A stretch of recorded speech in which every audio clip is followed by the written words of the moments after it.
Hi, everybody. Thanks, Alan. Yes, I'm the chairperson of the Anne and Robert Cowan Writers Prize. And this prize recognizes the emerging writers who have made an exceptional impact in the Bay Area through their uniquely Jewish experiences. And I saw you there, Howard. First, I'd like to introduce you to Howard Friedman, the director of the Jewish Community Library. The Jewish Community Library is a project of the Jewish Learning Works here in San Francisco. And I want to give Howard a special thanks for his exquisite blog post that you did discussing the last book of Moses. And I think, Alan, you're going to put a link to it in the chat section for us. I hope. Okay. I'll do it in a moment. Okay, thank you. And I would also like to take a moment to say thank you to all of our committee members. You have all have a wonderful gift of love for literature, and I appreciate the time that you have put into this prize. And I hope everybody found it as rewarding as I have to serve on this committee.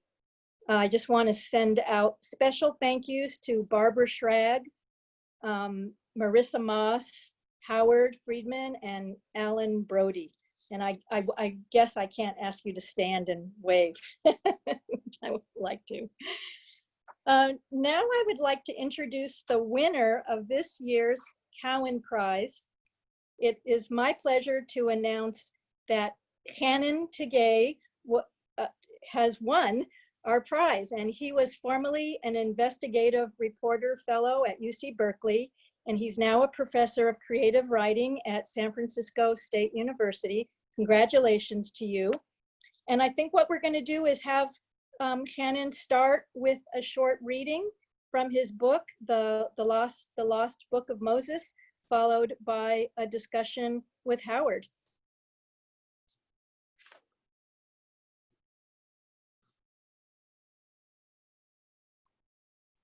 Okay, I've unmuted myself.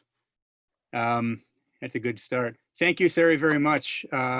Thank you also to Alan, to the JCFSF, to Howard in advance for the questions that I know you're about to ask me. Thanks very much to the committee and especially to the Cowan family.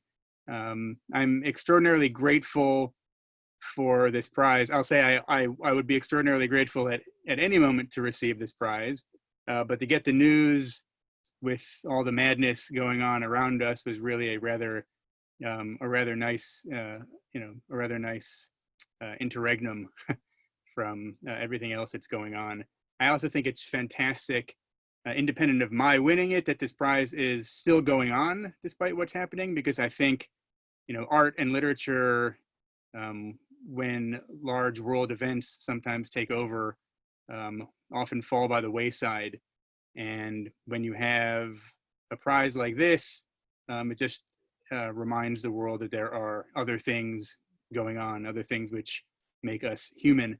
And that is the arts, and that is literature, and I'm really, really grateful for this. So I'll start off by reading a really short section from the book. The book, for those of you who don't know, it's about the oldest Bible in the world, how its outing as a fraud led to a scandalous death, and why archaeologists now believe it was real if only they could find it. Essentially, it's the story of a man named Moses Wilhelm Shapira, who was an antiquities dealer in the mid to late 19th century. In the summer of 1883, he showed up on the doorstep of the British Museum in London, claiming to have in his possession the oldest manuscript of the Bible ever discovered. And he created quite a stir in London and all around Europe. And the section I'm going to read is where I was in Israel reporting a different story about Arabs who serve in Israel's military, but I had already gotten the Shapira bug. I'd heard the story. I was becoming obsessed, and I sort of ducked away from my official reason for being in Israel and headed to Jordan so that I could try to see what I could discover in the Wadi in Jordan, where Shapira's manuscripts were said to have been discovered. So with that as background, I'll read a few pages here. Rather than interview Bedouin soldiers that week, I sneaked off to Jordan. Maybe the first clue is hidden where all this began, near the cave where Shapira claimed his scrolls had been discovered. Beginning the day in East Jerusalem, I caught a service taxi in a dank alcove across from the Damascus Gate and rode to the Allenby Bridge, which links the West Bank and Jordan. Due to diplomatic exigencies stemming from the fact that I'm an Israeli citizen, guards there refused me passage. I hired a car to drive me to northern Israel and several hours later crossed the border at Beit Sha'an. There, I caught another cab south to Madaba, an 80-mile drive on a narrow, poorly maintained road where potholes and bad drivers seemed to be competing to foreshorten my life. A smattering of small towns dotted the route, announced by short strips of decaying shops. At the curbside, men in keffiyehs sold vegetables from white boxes. Trash littered the road. The landscape between these towns can be described in a single word: brown. Though looking west over the border, one could see the rich green of Israeli farms nestled in the Jordan Valley. I arrived at the Mariam Hotel early in the evening and met Benjamin Porter and Bruce Rutledge poolside for drinks. Along with two other archaeologists, Porter and Rutledge direct the Dibon Excavation and Development Project at the site where an Anglican missionary had found the Moabite stone in 1868. The Moabite stone, by the way, is an archaeological relic. It's the first confirmation of a biblical story discovered outside the Bible itself. The next morning, Porter and I set out for the rim of Wadi Mujib, biblical Arnon, the massive gorge where several Bedouin were supposed to have happened upon Shapira's scrolls. On the way, Porter stopped at Dibon to show me his dig. Some archaeological sites, the pyramids in Giza, Petra, are so grand, so evocative, that their import is unmistakable even to the untrained eye. Dibon is not one of them. It's hard for a non-specialist to understand much of the site's history as a Moabite settlement without a good imagination and an expert like Porter leading the way. What I remember most vividly is that when we stepped out of his car, he said, "You might want to grab a couple rocks in case the wild dogs show up." By the time we arrived at Wadi Mujib, the sun was so intense that it played tricks on the eyes. Huge mountains seemed to bleed one into the next, creating the impression of a single monolith broken only by the occasional blue-green of a desert pool. But the shimmering sun could not hide a series of gaps in the face of the steep cliffs overlooking the canyon. These, Porter told me, were caves. He pointed toward Ara'ir, the town nearest the Shapira cave, and told me that the scrolls could have survived had sediment traveled down the mountainside and sealed the cave, protecting it from the damp outside. Other important manuscripts had been shielded in this way, including the Dead Sea Scrolls. Colluvial erosion, as this process is known, is responsible for caves opening and closing repeatedly over thousands of years. Open, their interiors are exposed to the elements. Closed, caves are an environment in which organic material can survive. Given the heat and the lunar landscape that stretched out in all directions, it was hard to imagine that damp weather was ever an issue here. In fact, said Porter, who wore a baseball cap, sunglasses, and a blue shirt with its collar turned up against the sun, the wadi is known for flash flooding from pounding storms that come out of nowhere and drench the river basin. Even so, he told me, if Shapira had faked the scrolls, this would have been a good place to claim they'd been found. No one could double-check Shapira's work, he said. It was the Wild West out here. Early the next day, I headed down into the wadi itself. The taxi ride from Madaba was desolate, russet hills undulating from the car to the horizon, decorated periodically by a sturdy Bedouin tent made from burlap coffee sacks stamped "Product of El Salvador." The last half hour was an unrelenting descent, steep and winding, until at last we stopped at the mouth of the wadi and parked. At 1,350 feet below sea level, we had reached what was nearly the lowest spot on Earth. At the entrance, I walked past the guard, and the man sitting behind, I walked past the guard desk, and the man sitting behind it said, "Is that what you're wearing?" I looked down at what my brother calls my journalist costume, long army pants, a khaki button-down, and boots. "Yes," I said. He shrugged and waved me through. A moment later, I caught sight of my driver walking briskly by me in his sneakers and underwear. Almost as soon as we stepped into the wadi's approach, I understood.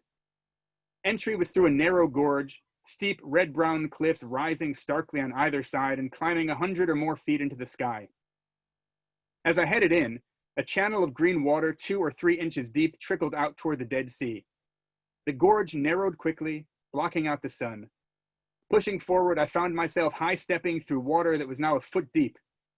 The farther I walked, the deeper it became. After about 300 yards, I was in water up to the collar of my very inappropriate shirt. I looked over at my driver, who was luxuriating in his boxers. "Flood," he said. Then he smiled and swam ahead. We hiked this way for 2 hours, scaling rocks and dodging waterfalls in the dark, flooded passageway. But it was all for nothing. The current became too rough, and we had to turn around.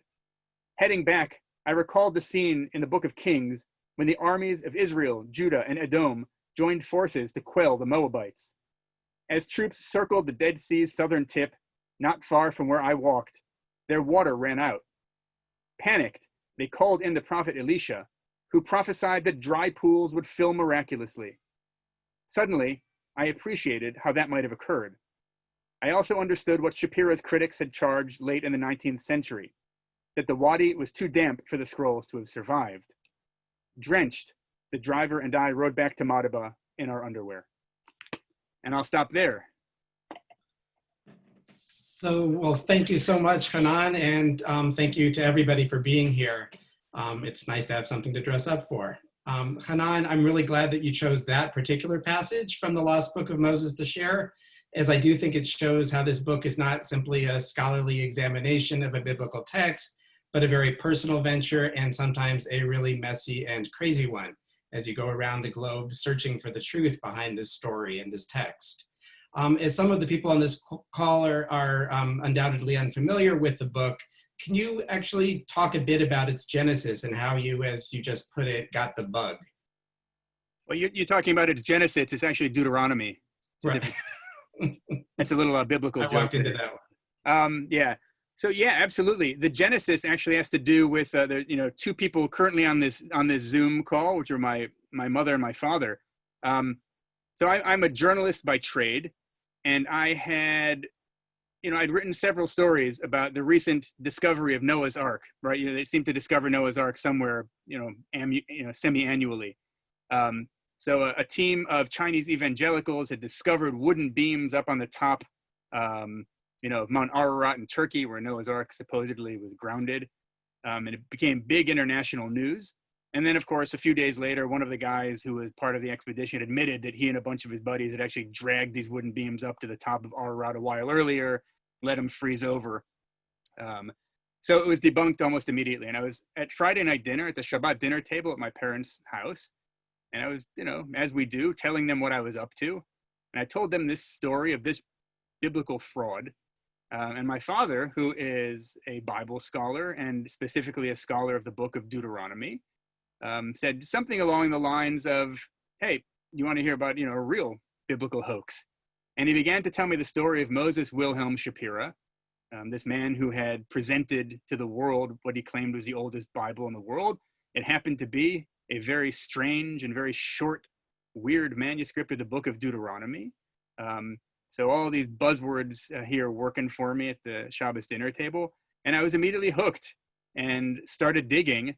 And little did I know, that one conversation and that one comment from my father, who then ran down to his study and immediately brought up reading material, as is his wont, that would sort of dictate the next 5 or 6 years of my life and land me in a flooded wadi in Jordan, which, along with about 8 other countries that I never expected to be visiting, in search of this lost, potentially fraudulent, but maybe actually authentic copy of Deuteronomy.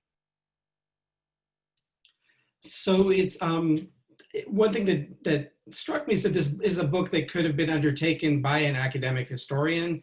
And I know that also there's at least one novel about Shapira, which was written in Israel. So given your background as a journalist, or simply as yourself, what was distinctive in how you chose to approach telling this story? Yeah, it's a great question. Actually, there's 2 novels about this, remarkably. One is the one you mentioned by Shulamit Lapid in Hebrew. The other was actually written by Shapira's daughter, whose her pen name is Miriam Harry, and she became a huge literary success in France, actually. She won the first Prix Femina, which was I think the first ever award, literary award geared specifically for a woman. So she actually wrote a book about growing up with her father. But in any case, your question is, I mean, it actually really strikes a chord for me because, you know, I teach what's called creative nonfiction. And I often, you know, when people ask me what I do, I say I teach creative nonfiction, and they sort of giggle or they smile and they say, well, isn't it a contradiction in terms? What does that even mean? I found that's particularly true when I talk to, you know, friends in Europe. They really don't know how to make heads or, you know, to make heads or tails of that.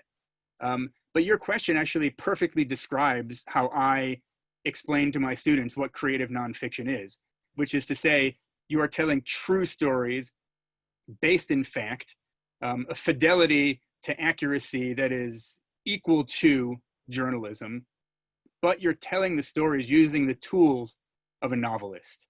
So you are using, you know, quotes from people. You're allowing them to speak for themselves. You are setting the scene in the way you would in a novel. You are developing characters in the way you would in a novel, talking about how they walk and how they think and what they're wearing and the color of their beard and whether something is stuck in their beard from their lunch.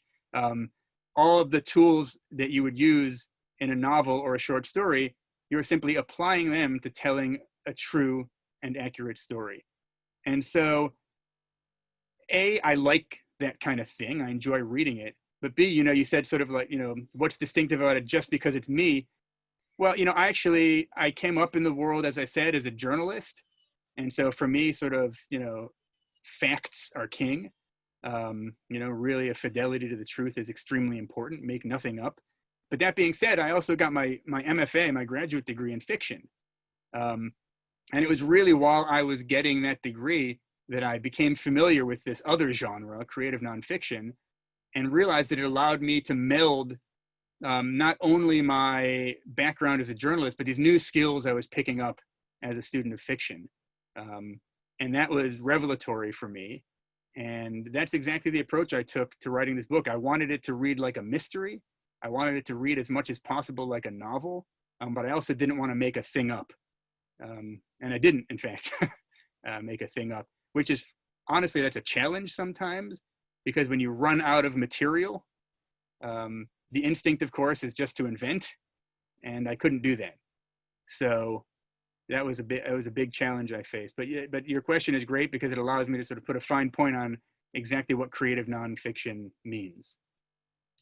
Yeah, that's really fascinating to me. And I think the book really succeeds in that way, at being, you know, as simultaneously a mystery and also I learned so much from reading it. It's wonderful.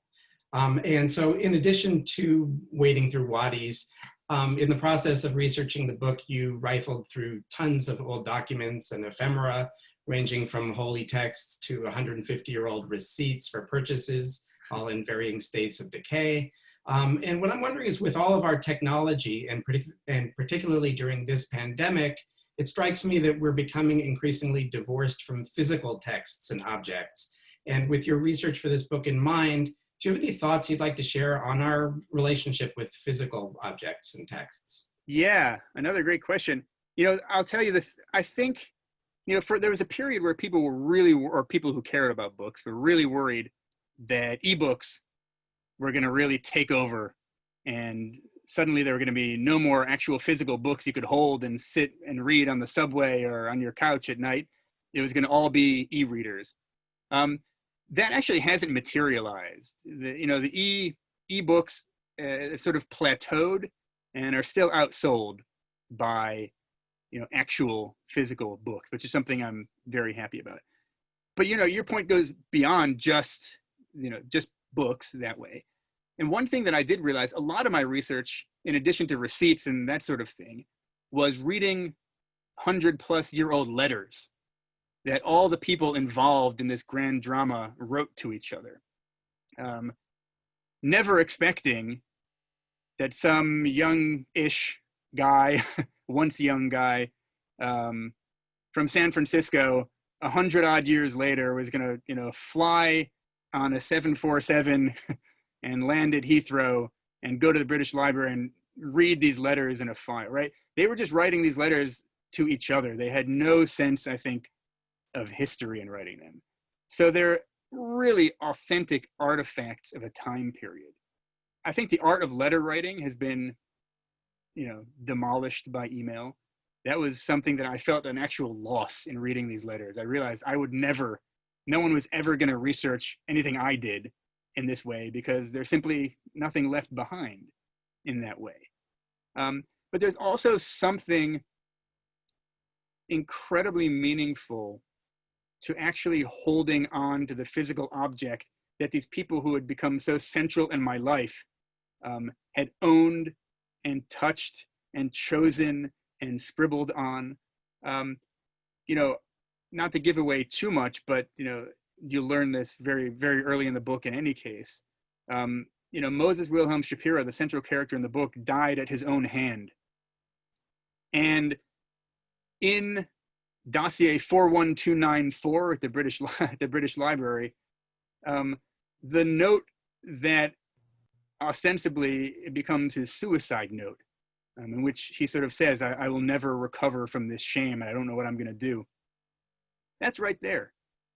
That's something that I was able to open up and hold and read. And you just feel this jolt, this electricity, this jolt of connection to this guy in a way you never would reading that letter in a digitized format, much as I think it's important to digitize libraries. You would never get that sort of personal sense. And that was one of the things that really brought home the humanity of this guy. I think history largely views him as a rogue. But the truth was, he was also a father, a businessman who struggled to keep his business open, a guy who never got to meet his grandchildren, a guy who felt that whatever he might have done, he was wronged. And I think the connection to the physical objects that these people used brings home that humanity in a way that a digitized photograph never could.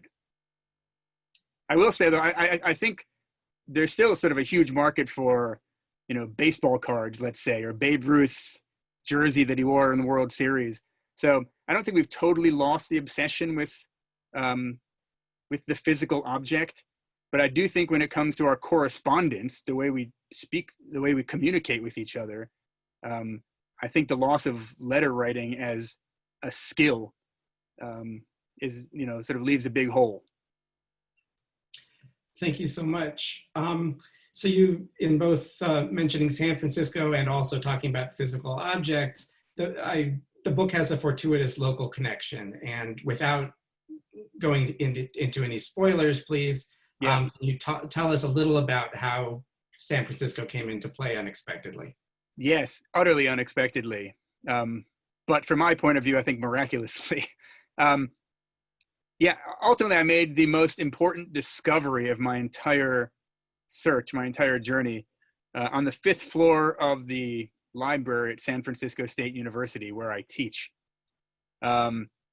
When Shapiro died, it happened to be that Adolf Sutro, who was the mayor of San Francisco, a German immigrant to the United States, the mayor of San Francisco, a mining magnate, happened to be in Jerusalem about the time Shapiro died. And a diplomat from the German consulate in Jerusalem said, hey, you should take a look at this guy Shapiro's collection of manuscripts. He's died and they're selling it for next to nothing. Adolf Sutro was one of the great book collectors of his day. He had one of the largest collections of books and manuscripts in the world. About half of it was destroyed in the Great Earthquake and Fire in 1906. But thankfully, all the stuff that belonged to Shapiro at the time of his death survived the Great Earthquake and Fire. Sutro had purchased it for 200 pounds. And at his death, he bequeathed all of this, his library, what remained, to the state of California. And then over the course of about a century, his library bounced around to a number of different locations. But shortly before I began teaching at San Francisco State, the library was scheduled to be moved to the 5th floor of the J. Paul Leonard Library at the university, in a new floor dedicated to the Sutro Library. So when I learned about this, I, of course, immediately wanted to go see this collection of manuscripts that had once belonged to Moses Wilhelm Shapiro, because, of course, my first thought was, oh my God, the missing manuscript is probably in there. But there was a problem because they were moving the collection at the time and it was all in boxes somewhere and they couldn't give me access to it. So I couldn't see it for a whole bunch of months. So it was disappointing, but I figured I'd see it eventually. But then my search continued and went on, and I hit brick wall after brick wall after brick wall. And I traveled to Germany and didn't find what I wanted. And I traveled to France and didn't find what I wanted. I traveled, to the Netherlands and didn't find what I wanted.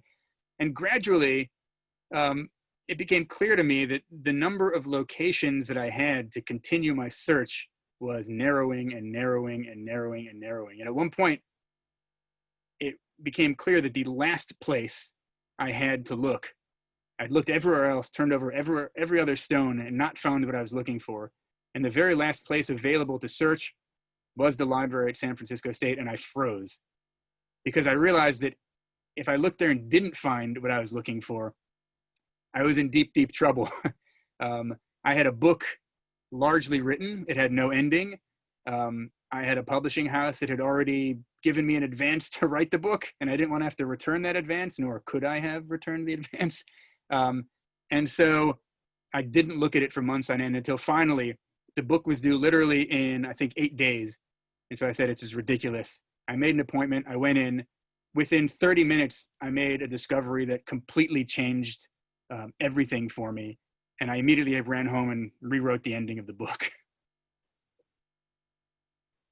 So before I ask the next question, I just want to mention to everybody here that you are welcome to submit questions to Hanan. So if you would like to, just use the chat function. You can write them either to me or just to everyone, and I will relay the questions to Hanan.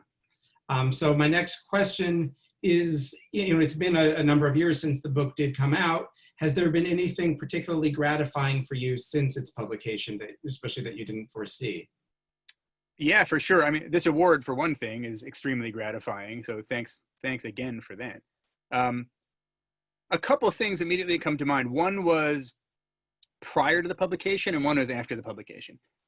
Prior to the publication was, I mentioned my parents before, but their involvement in this, I probably shouldn't admit how much my parents, my mom and dad, are involved in making this book come to fruition. I'm a grown man, right? But the truth is, they were involved every step of the way. My father, for obvious reasons, is one of the great Deuteronomy scholars on the planet. And so that's a rather good resource to have when you're writing a book about Deuteronomy. And so thankfully, he's a night owl and he lives on the East Coast. And so, it'd be about 9 o'clock my time and about midnight his time. And we get on the phone, I don't know, it must have been 3 or 4 nights a week while I was writing this thing to discuss issues, let both my father and mother know sort of what discoveries I'd made because they were so involved and aware of what was going on. And also largely to make sure I was getting all of the biblical stuff right. Because I'm not a Bible scholar. I'm well aware what real Bible scholars do and are capable of, and the skill set involved. And that is not me. And one of my great fears, I said earlier, I wanted to make the book read like a novel, read like a mystery. That was always true. But the flip side of making the book totally readable was I wanted to make sure I got everything regarding the biblical aspect correct so that my parents' friends, who were some of the other great Bible scholars on earth, didn't read the book and say, good Lord, TK's kid really screwed this one up. And so spent a lot of time making sure I understood the biblical aspect and was able to present it in a way that was at once compelling for the non-specialist, but also at least wouldn't rub specialists the wrong way. And ideally, maybe they could even learn something. And that leads to the second really gratifying thing.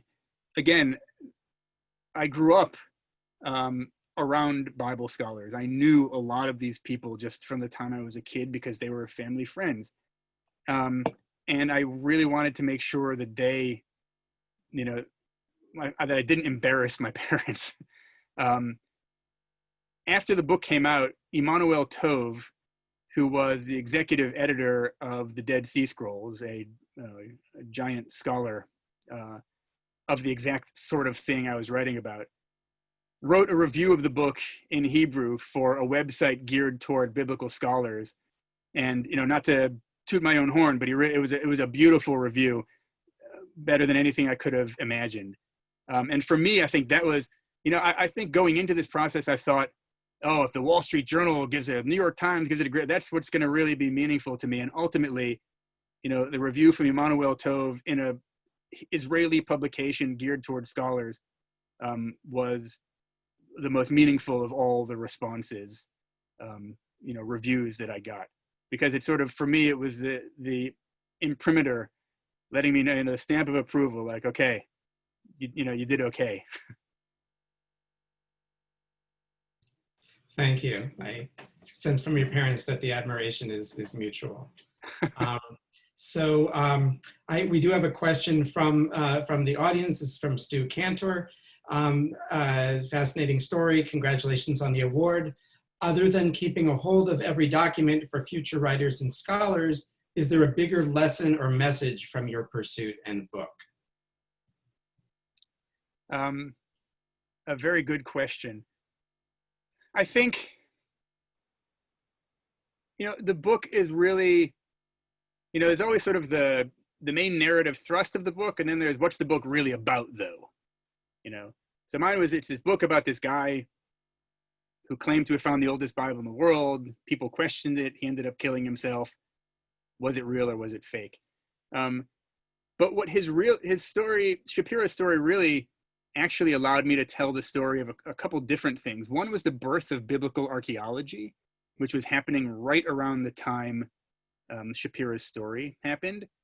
The advent of the steamship and the and train travel within Palestine allowed for pilgrims, largely from the United States and some from Europe, to descend on Jerusalem in hopes they could dig through the sand where Jesus himself had broken bread and roamed, and take home some sort of physical object that proved the Bible true. That was the genesis of biblical archaeology, and Shapira really sat at its epicenter because he became known as a guy selling such artifacts. And so his shop became the center where people, Bedouin, for example, digging, realizing this stuff was valuable, would dig stuff and bring it to him, and he would sell it. And because he had all this stuff, all the pilgrims would descend on his shop. And so, all this was in the ether at the time. Not only that, but what was going on more or less simultaneously was also the birth of biblical criticism. And this is sort of the work largely of a cadre of Protestant theologians in Germany who had sort of begun using the techniques of literary critics to approach the Bible and understand the Bible. This is all also happening at the same time. And Shapira's manuscript, I won't go into too much detail about it, but Shapira's manuscript, if it was true, seemed to prove some of these new theories of biblical criticism to be absolutely real and authentic, and seemed to prove that others of them, in fact, were mistaken. And so the book, as much as I think, as I said a million times already, is a mystery, it also allowed me to tell the story of the birth of biblical archaeology and the birth of biblical criticism at the same time, but do it with the story of Shapira as a jumping off point, so that it's not strictly some kind of an academic text, but so that all of this academic stuff fits within the rubric of a really exciting narrative. Great, thank you. And anybody is welcome to submit another question. I'll ask one of mine, which is, since you brought up 19th century Jerusalem, that was actually one thing I really appreciated in the book, that portrayal of Jerusalem in the mid to late 19th century when Shapira was based there. And I know that you were born in Jerusalem and have a lasting relationship to the city. And I wanted to ask you if you could talk about what it meant to, Jerusalem, in the 21st century, what it was like to really explore what it was like in the 19th. Yeah, I mean, among many reasons, this the prospect of writing this book excited me was it was an excuse to go to spend time in Jerusalem. You know, I was really surprised by what I learned, to be honest. And maybe this is something that all of you already know, but you go to Jerusalem today and you've got, you know, the Mamilla Mall with these gorgeous coffee shops and, you know, the pharmacy. And you've got the beautiful plaza at the Western Wall. And you've got Ben Yehuda Street, and you've got, you know, Udala and other delicious, really creative restaurants near Machane Yehuda. And it's this thriving, modern city. But in the late 19th century, Jerusalem was really a backwater of the Ottoman Empire, largely ignored. And it was rampant with disease.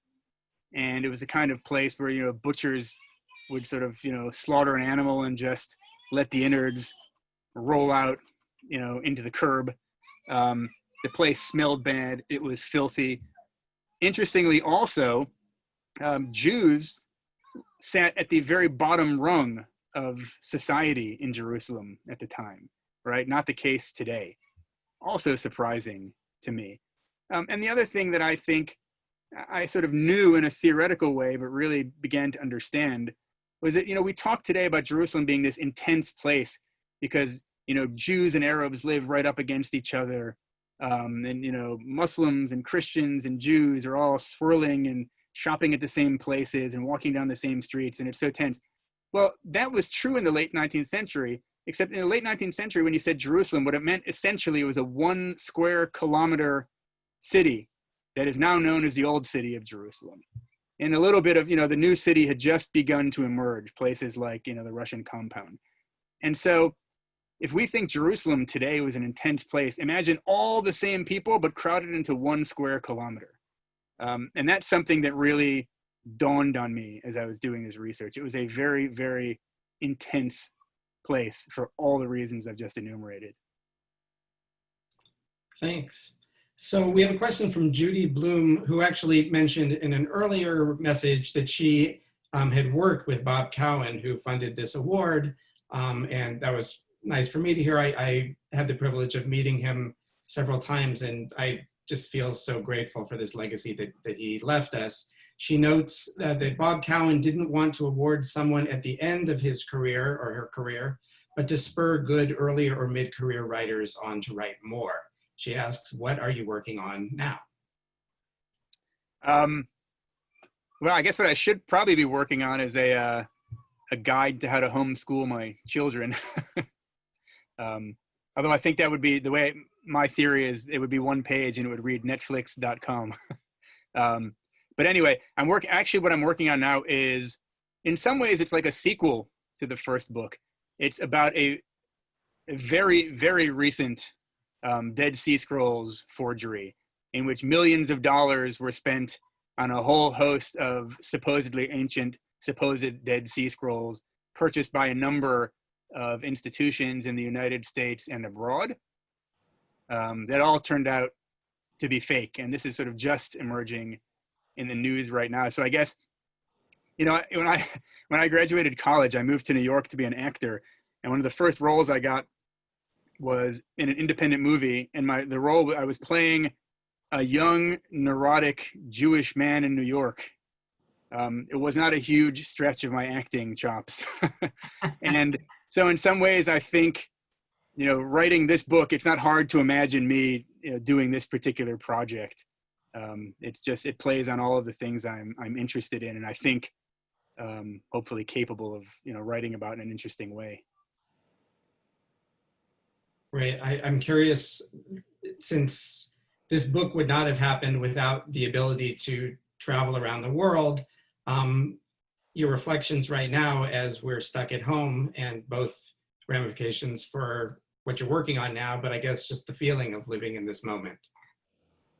I think we're so caught up in the moment that it's hard to say anything too meaningful yet, I think, about what ultimately the inability to travel means for us. Although I do think that travel is one of the best ways of interfacing with people who are not exactly like yourself. And in that way, it's like literature, you know, reading about people who are not like yourself. It's one of the great ways of getting outside of yourself. So it's a huge disappointment in that. And also for me, my work always involves travel to one degree or another. And so being grounded in this way is certainly new. But, you know, you're asking me this question at a really interesting time. And I recently finished writing the book proposal for this last book. And in order to make it interesting, it's like I said, you know, when I described what creative nonfiction was, one of the things you do is you set the scene. You talk about what it looks like and what it smells like and what it feels like to be in the locations you're writing about. But you're looking at the location, you know, where I am and can't leave at this point. And yet, you know, part of the story takes place in Norway and part of the story takes place in Jerusalem. So, you know, it was very interesting to have to write this book proposal. And I didn't want it, I didn't in any way want the proposals to be diminished or to be less interesting than the proposal would be if I was able to travel. And yet I couldn't get on a plane. But we have all these amazing tools and resources at our fingertips nowadays that, you know, people 20, 30 years ago wouldn't have. So when I have to describe the walk one of my characters takes from his apartment in the Latin Quarter in Paris to the library at the Sorbonne, where he was getting his master's degree, I'm actually able to go to Google Earth and type in the two addresses and actually get the view of his whole walk, what it would look like as he was taking that walk. And I am able to say, like, oh, that looks like a dangerous intersection. There's 5 different intersections there. And why are there dry cleaners on 3 corners of this one intersection? That's weird. And oh, look, there's this museum. And then I Google the history of that museum. So, you know, all of these tools that are at our fingertips now actually allow me to tell the story in much the same way I would if I actually was visiting these places. But I do think that ultimately you can never do as good a job using those tools as you can actually going to the place. And you just notice things you would never notice otherwise, things that turn out to be significant and important and meaningful. But in the meantime, you know, I'll take what I can get. Okay, well, let's hope that things change as soon as they can. Yep. So I want to congratulate you. This has been great. And I'm going to go ahead and turn it back to Sari to close out the program. Thanks, Howard. Thanks again, Hanan, and thanks to everybody for being with us. Oh, I didn't know you were going to throw it back to me, Howard. Anyway, thank you, Hanan, very much. We're very excited for you. I'm going to have my 2 book groups read your book, and hopefully you'll Zoom with us. Happily. And thank you, everybody, for coming on and being with us during this program. And I think I'm going to tell you that the check's in the mail. And, you know, if I could say one last thing, Sure. which, you know, Howard asked about the inability to travel. The one positive is that I see people who have come to this event tonight, friends and family from all over the country who never in a million years would have been able to attend. People from East Coast and West Coast and in between. And so if there's a silver lining to this, I think that's it. It's so nice to see so many wonderful friends and family here tonight. So thanks to all of you for spending part of your night here with me. Yeah, even my mom came on. All right, thank you. All right, everybody, take care. Good night. Thanks a million. Bye.